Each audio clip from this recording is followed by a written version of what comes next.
अस्सलाम वालेकुम everyone, this is मैं ज़ोया मलिक एडवोकेट हेयर। जैसे कि आप जानते हैं, this is my YouTube channel legal talks with Zoya. So आज की वीडियो का टॉपिक है how to become a successful lawyer. तो आज मैं वो एलिमेंट्स डिस्कस करूँगी जो एक वकील को कामयाब वकील बनने में बहुत मददगार और बहुत हेल्पफुल साबित होते हैं। तो वीडियो को इन शॉर्ट मैं जल्दी से स्टार्ट करना चाहूँगी। मैं आपके साथ वो एलिमेंट शेयर करना चाहूँगी ताकि वो लोग जो जूनियर लॉयर्स हैं वो इन पे अमल करके एक कामयाब वकील बन सके। तो पहला जो सबसे मेन एलिमेंट है वो ये है कि मोटिवेशन होनी चाहिए आपको अबाउट योर प्रोफेशन, के मोटिवेटेड हो आप। प्रोफेशन में आते ही जब देखें बेसिक आप स्कूल में जाते हैं तो आपकी बेस को स्ट्रॉन्ग करने के लिए आपको नर्सरी और प्रेप पढ़ाई जाती है। तो इसी तरह लॉ के प्रोफेशन में आने से, प्रैक्टिस करने से 1-2 साल का जो टेन्योर होता है वो आपको आपकी बेस को मजबूत करता है। आप ये ना जानें कि फ़लाँ लॉयर जो है वो हमसे ज़्यादा कानून जानता है, फ़लाँ लॉयर जो है वो हमसे ज़्यादा कमाता है। इस चीज़ को बिल्कुल भी आपने जो है वो बॉदर नहीं करना, क्योंकि फ़र्स्ट 2 ईयर्स आप ये बिल्कुल भी एक्सपेक्ट ना करें कि आपकी अर्निंग बहुत ज़्यादा होगी या आपको कानून की किताबें रट जाएंगी। मोटिवेटेड जब आप होंगे तो आप बहुत कुछ सीखेंगे भी और आप आगे उसको डिलीवर भी करेंगे। So first thing is motivation. So second thing is के स्ट्रगल। आप लॉ का जो प्रोफेशन है वो डे टू डे स्ट्रगल मांगता है। जितनी ज़्यादा आप एफर्ट करेंगे उतना ज़्यादा आप अच्छा वकील भी बनेंगे, उतनी ज़्यादा आपकी अर्निंग भी होगी, आपका नाम भी अबाउट जो जैसे आप सिविल के वकील हैं तो आप उसमें स्ट्रगल कर रहे हैं, डे टू डे केसेस को प्लीड कर रहे हैं, आपको नॉलेज भी, आपके पास क्लाइंटेज भी है, तो इन सेंस के आपके सिविल के वकीलों में आपका एक नाम भी आएगा। So the third thing is dedication and commitment. जब आप अपने प्रोफेशन को लेके अपने प्रोफेशनल टास्क को लेके दिल से उसको करेंगे, डेडिकेटेड होंगे, डे टू डे आप उसको सिंसियरिटी के साथ अपने प्रोफेशन के साथ सिंसियर होंगे, तो जो आपकी जो एक्सपेक्टेशंस हैं वो आपकी अचीवमेंट में ज़रूर कन्वर्ट होंगी, क्योंकि डेडिकेशन और कमिटमेंट जो है वो लॉ प्रोफेशन में बहुत अहमियत की हामिल है। So the fourth thing is punctuality.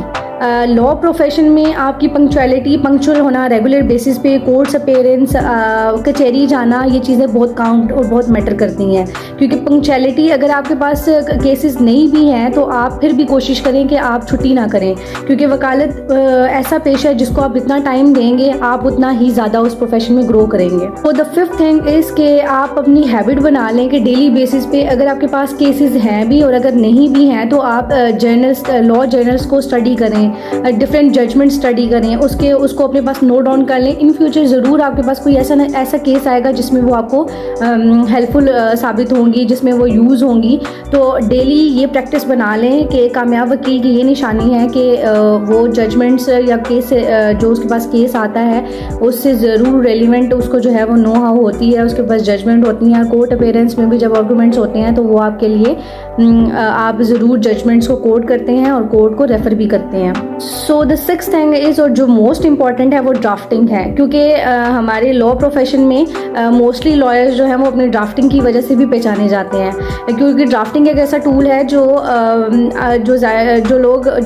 Lawyers जो हैं वो बाहर से जो स्टेनो या ड्राफ्टर्स बैठे हुए होते हैं उनसे ड्राफ्टिंग करते हैं तो उनकी सम हो के एक जैसी होती है, क्योंकि उनके पास फॉर्मेट्स होते हैं, वो एडिट करके उसी में चीज़ें देते हैं। लेकिन जो वकील एक अपनी ड्राफ्टिंग लेके चलता है, जैसे मैं अपने चैम्बर की बताऊँ तो डे फर्स्ट से ही मैंने वहाँ पे देखा भी और की भी है, और मुझे मेरे सीनियर ने ड्राफ्टिंग जो है वो सिखाई है, वो मुझे खुद ट्रांसलेट करते थे।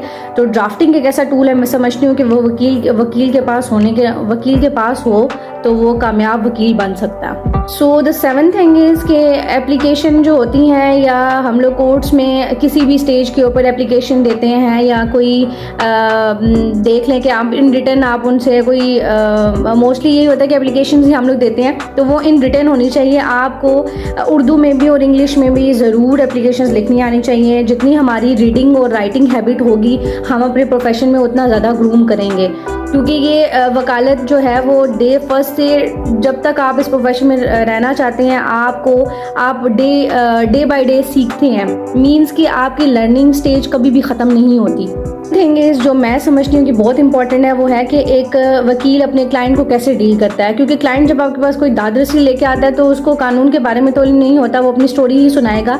तो एक कामयाब वकील की ये निशानी है कि वो अपने क्लाइंट को कैसे सेटिस्फाई करता है, कानूनी नुक्ता नज़र पे भी और उसको सिचुएशन के भी, कि वो कैसे चले तो उसके लिए जो है वो चीज़ें आसान भी होंगी, और उसकी जो है वो ग्रीवियंस लेके आया उसकी ग्रीवियंस को भी कोर्ट में सुना जाएगा। और मैं समझती हूँ ये पॉइंट सबसे अहमियत का हामिल है, क्योंकि जाहिर सी बात है पहला स्टेप जो होता है वो आपके पास क्लाइंट ही आता है और आपको उसी को सेटिस्फाई करना होता है ऑन एवरी पॉइंट। तो मैं उम्मीद करती हूँ मेरी ये वीडियो आपको ज़रूर पसंद आएगी और मेरी माइंड में ये चीज़ें थी जो एक वकील को कामयाब वकील बना सकती हैं। तो इंशाल्लाह नेक्स्ट वीडियो में मिलेंगे एक नई टॉपिक के साथ। तब तक के लिए अल्लाह हाफ़िज़।